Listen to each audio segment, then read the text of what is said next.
As our chairperson has mentioned that I'd like to development, and we lag far behind in terms of China or US in terms of the per capita energy consumption. And depending on what's our outlook in terms of 5% versus 10% economic development, in terms of the actual implementation of the energy access to every household in India, we may need somewhere around 400 to 900 gigawatt of new sort of missing gap in terms of the current supply mix and where the demand is expected over next 20 years. So there is no question that we have to look at all the available solutions. Luckily, we are blessed with both wind and solar. Already from 19 gigawatt, we are looking at possibly adding up to 30 gigawatt additional wind as per various projections in next 7 years. Similarly, with National Solar Mission, we have a target of getting 20 gigawatt of solar. So there are some significant challenges when we are looking at a power grid with significant amount of renewables, which are particularly variable and not necessarily dispatchable as compared to the traditional generation. And on left, we have a sort of as an example, a chart which shows sort of a typical weekly load profile at a system level, and how if you have any amount of renewable generation which goes sort of typically beyond 10%, you are not going to have the renewable generation match exactly the daily profile of the load. And then when you are trying to dispatch the system with the rest of your generation for meeting the sort of the net load, you have significant challenges. One is your base load requirement may be significantly lower as compared to your current situation. The ramp rates which are required in terms of either when renewables are coming online or renewables are reducing their output because of either changes in the wind speed or because of cloud or other issues, there are significant differences in terms of the ramp rate requirement. And again, it is not just about wind. There has been now a number of studies done internationally which shows that even with solar, with the cloud cover and related issues, there is a significant challenge of variability. So that's where in the Indian context, this is even much more critical because again, right now we have regulatory mechanisms where we are trying to balance our system more or less on a 15-minute average frequency basis. But if you start looking at a instantaneous frequency, then the frequency fluctuations do happen. At least last year, we were noticing frequency fluctuations from 48.8 hertz to almost 50.8 hertz, so almost like a 2 hertz band. Although since the blackout, I think there has been a significant grid discipline which has been enforced. And in recent times, we have been seeing this band narrowed down between 49.5 to 50.3 hertz. And definitely CERC has taken a number of steps where this situation will improve, and it has already come a long way as compared to maybe just situation 10 years back. But there is significant improvement which can be done. And one challenge is from the renewable developer perspective is if this enforcement takes place, and officially this has already started happening 2 weeks back, then there could be penalties for either over forecasting or under forecasting depending on when the grid frequency is low. And here is some actual data both from Gujarat as well as from Maharashtra. Basically the circles between red and blue, they are basically the band of plus minus 30% of your scheduled generation. And the actual curves both in the Gujarat and Maharashtra case are the actual output. And you can see that depending on the day, and again, it's not consistent.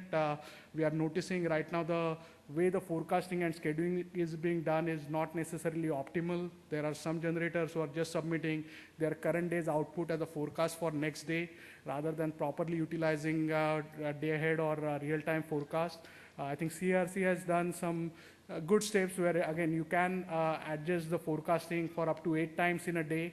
And again, these are quite internationally accepted practices. Right now in US, we are managing over 1300 megawatt of generation, which gets scheduled on a day ahead basis. And then on a real-time basis, every 3 hours, we can readjust the schedules in terms of the dispatchability. So these are quite common practices, and we think that there is no reason why India cannot do this.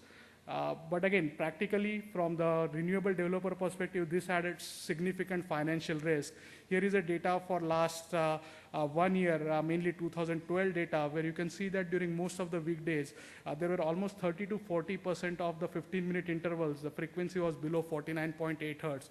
So that's the level where potentially wind generators are subjected to facing penalties in terms of forecasting error. So it is the challenge faced by renewable developers is real, and it needs to be addressed. There are ways where in terms of energy storage, in this chart, the blue line, which is a really choppy line, is a actual output of a 18 megawatt wind farm.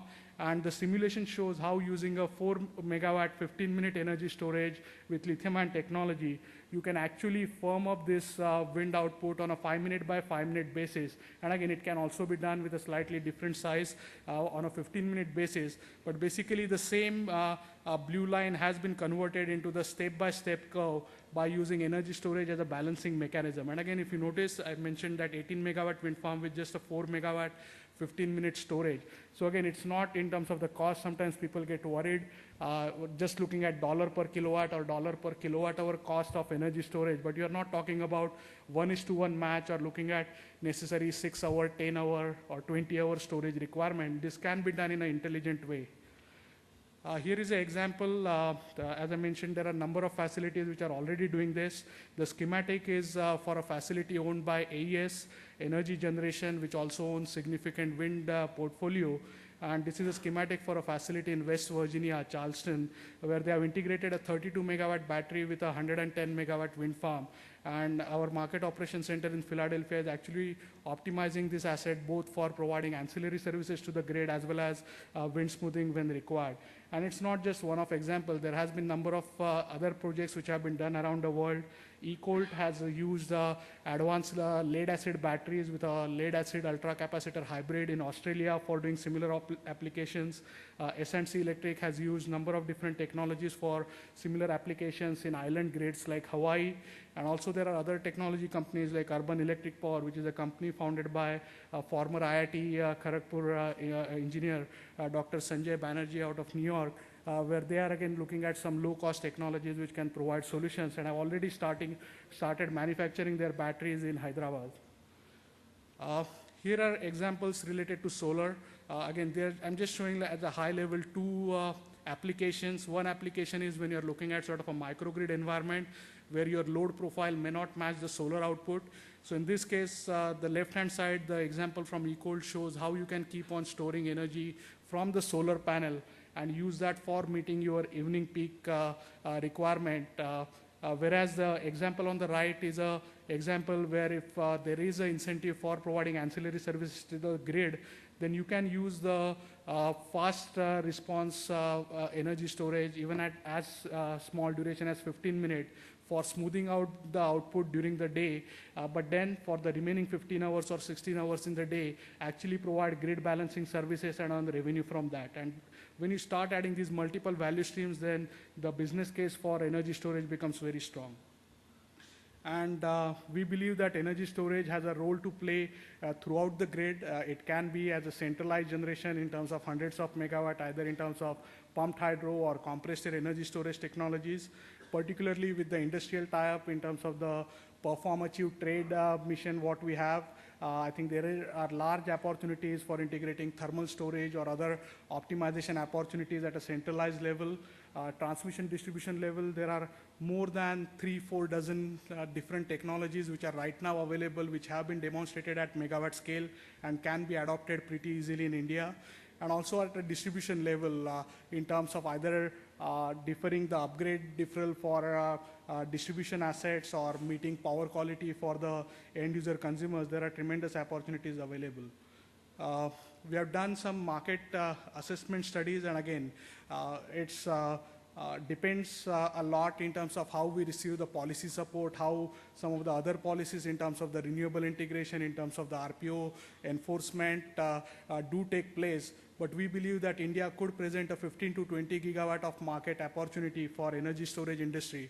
And that has generated a lot of interest. Almost every major energy storage company from around the globe is right now looking at entering Indian market. They're already in discussions with number of Indian manufacturing players for having either joint ventures or introducing their technologies, manufacturing, localizing it in India.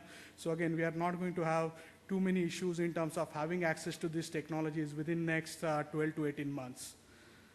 But key part in this is there is definitely a policy support required. And I'm thankful to Dr. Pramod Dev. He has been a strong supporter and has advised us quite a lot over the last few years. But here is just some example of different policy initiatives which have taken place both at the national as well as state level in US, where FERC, which is equivalent to CERC in India, has allowed, basically removed any barriers for participation of demand response and energy storage in competitive electricity markets. They are where they are looking at up to 1,000 megawatt of energy storage to be integrated in California grid. The good news is similarly, we are seeing initiatives in India itself.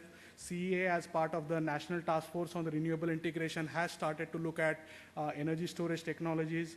MERC has created a working group looking at renewable integration, microgrids, and energy storage. So I think we are heading in the right direction. And when this policy support happens, you can see that in US, these were the projects which got selected as part of the Department of Energy Smart Grid Demonstration Project focused on energy storage. And you'll almost notice that all these projects are concentrated in regions which had the right policy support. So I think that with these right initiatives, we are heading in the right direction, and Maharashtra can take a lead. But again, with support from CERC and CA, I think at a national level, we have tremendous opportunities. So last year, we launched India Energy Storage Alliance as a way of creating a transparent forum to bring together leading solution providers as well as leading potential users.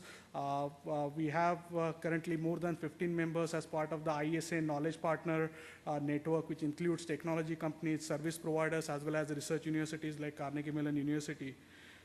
We have created a knowledge portal, which is indiaesa.info, and I'm happy to report that we have received support from almost every international group working on energy storage area.